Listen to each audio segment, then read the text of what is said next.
What's up, Wisecrack? Michael here, and today we're talking about the film that wants you to keep on smiling, Joker. Now, there is a lot to unpack in this film. It's like a cocktail of films past, heavily infused with the spirit of Martin Scorsese's Taxi Driver and The King of Comedy, among other films of the era. It's incredibly ambitious, not only because it's got shots of Joaquin Phoenix dancing in puddles and laugh-crying his way to an Oscar nomination, but because of the impossible-to-ignore socio-political commentary. There's also the fact that director Todd Phillips is overtly going against comic lore by giving the character a definitive backstory. But what exactly is the film trying to say? That you should, for the love of God, stay on your meds? Well, maybe, but we think there is something deeper going on, and that something is the politics of recognition. So strap in for the spoiler-filled ride into Clowntown in this Wisecrack quick take on Joker. And we're also going to spoil 1976 film Network. Alright guys, let's do a quick recap. Joker follows the heavily medicated Arthur Fleck as he dreams of becoming a successful comic. But due to his mental illness and resulting inability to stop laughing at awkward times, he's tormented by asshole kids, rich adults, and even his favorite talk show comedian. And it gets worse. Budget cuts to social services keep Arthur from his much-needed psychiatric meds, and he loses his job for bringing a gun to work, as one does. He then uses aforementioned gun to kill aforementioned rich adult bullies. People revel in these mysterious yuppie deaths, causing a bizarre social movement where protesters blame the likes of Thomas Wayne and the rest of Gotham's rich for the city's problems. Fleck ends up on TV next to his talk show hero, kills him, and denounces the society that abandoned him. The broadcast leads to a citywide riot, resulting in the now familiar murder of Thomas and Martha Wayne. Fleck apparently ends up in Arkham Asylum, where he continues to laugh. The end. Perhaps the most overt theme in the film is recognition, that is, the state of being acknowledged. Like, as a human with needs and feelings. That might sound vague, but it gets very poignant. The audience is clued into this in a number of ways, some very subtle. For example, when Arthur is visiting his mother in the hospital, he struggles to be acknowledged by the automatic sliding door marked exit. Also, the Wall Street bankers that he kills are initially incensed that the woman on the train won't acknowledge them. More obviously, clues to this theme come from Arthur's mother, Penny, who is constantly writing letters to her former employer, Thomas Wayne, and beseeching him for financial help. Thomas Wayne is a good man, she reasons, so surely he wouldn't just ignore the needs of a human being he once employed. Of course her letters go unanswered, causing Arthur to go looking for his own answers. Arthur, too, is in need of recognition. He spends his days as an anonymous clown advertising local businesses. The only people who acknowledge his existence on the street do so to torment him. Fatherless, he dreams of being recognized and subsequently loved by his comedy idol, Murray Franklin. He even daydreams of Franklin embracing him as a kind of surrogate son, highly reminiscent of similar scenes from Scorsese's King of Comedy. I really have to ask you that. How do you do it? A brief exchange with a neighbor even leaves Arthur fantasizing an entire relationship with her. The only person who he can really confide in, besides his imaginary girlfriend, is a social worker, who he complains doesn't truly listen to him. Then budget cuts leave him entirely on his own and forgotten by the system. And unmedicated Arthur's problems are now invisible to the world. The social movement that he spawns speaks more to the problem of recognition. Gotham's everyday residents are left to rot, while people like Thomas Wayne live behind closed gates with personal butlers, blissfully disconnected from their misery. Their demands are vague, but can be summarized as a mix between eat the rich and I made a child, I'm not gonna take it anymore! But we'll get to that later. In one scene, Gotham's well-to-do watch Charlie Chaplin's Modern Times at a black tie event. Ironically, the silent film about the dehumanizing nature of factory work is being happily enjoyed by the people who probably own those factories, or at least inherited the profits. When Arthur finally makes it onto the Murray Franklin show, he doesn't seem to be interested in the mass movement he's created. He's simply thrilled to be seen.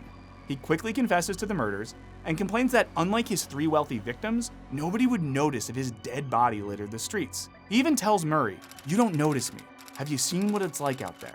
The message seems to be, the system is broken and everyday people are alienated and powerless. They have no way to be recognized, especially politically, other than to riot, commit heinous acts, or be the object of public scorn and ridicule. Arthur gets his first hint of recognition when the masses are galvanized by his anonymous murders. Then, he's more directly recognized when he becomes the William Hung of 1980s comedy. And real or imagined, he finally becomes the object of everyone's attention as he basks in the adoration of rioters after he shoots Murray Franklin. He explicitly seems less interested in the politics of the revolution than he does in just being seen. Meanwhile, his mother, left to wither away in her apartment and ignored by the Wayne family, had her only moment of notoriety when she was revealed to the public as a neglectful mother, which Arthur discovers when he finds old news clippings about his own childhood abuse. By contrast, Thomas Wayne is immediately seen and recognized by virtue of his wealth and power. If he thinks that the protesters are lazy ne'er-do-wells, his status gives him an easy outlet to make his voice heard. After all, he's never been a politician, yet the media is constantly propping him up as the best possible candidate for mayor.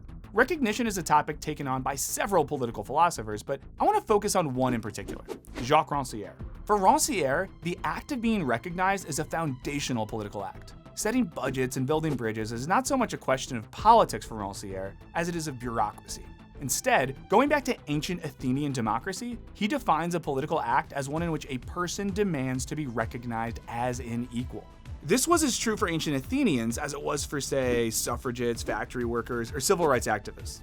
Historically, the response to these claims have always been some form of the same argument, that a group or person is not capable of acting politically or rationally. For instance, when Aristotle defined man as a political animal because they had persuasive speech, he claimed that slaves were incapable of politics, since their speech was, to him, more akin to animal noises, capable of expressing sadness, hunger, or anger, but not much else.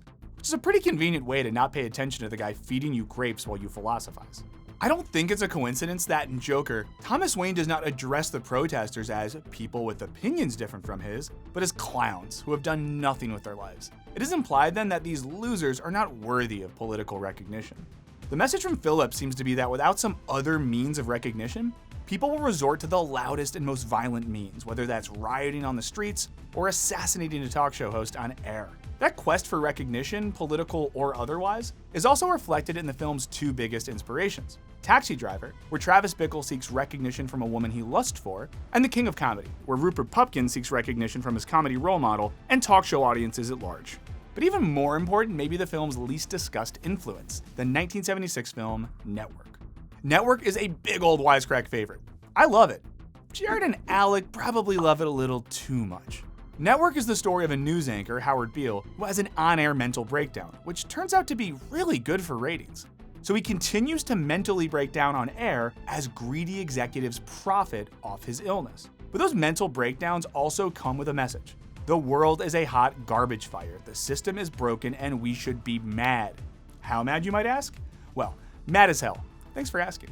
Howard decries the fact that crime and poverty are seen as a normal part of society. Importantly, he doesn't ask his viewers to write their congressman or protest or riot, but simply to affirm their human dignity with their anger. You've got to say, I'm a human being. God damn it. My life has value. For Howard, that recognition of value comes from the simple mantra: I'm as mad as hell, and I'm not going to take this anymore. And boy, is everyone else really mad and not going to take it.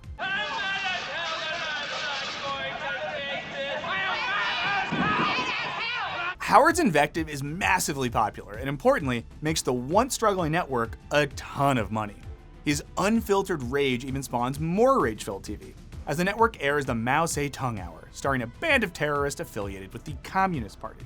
All is well and good until Howard's rage is directed at his network's sale to a Saudi Arabian conglomerate, thus endangering the deal and leading to his prompt assassination. Both Howard's and Arthur's breakdowns are tied to their overall degradation in the world. Both are unceremoniously fired. Both feel trapped in an insane world. And both want their fundamental humanity recognized.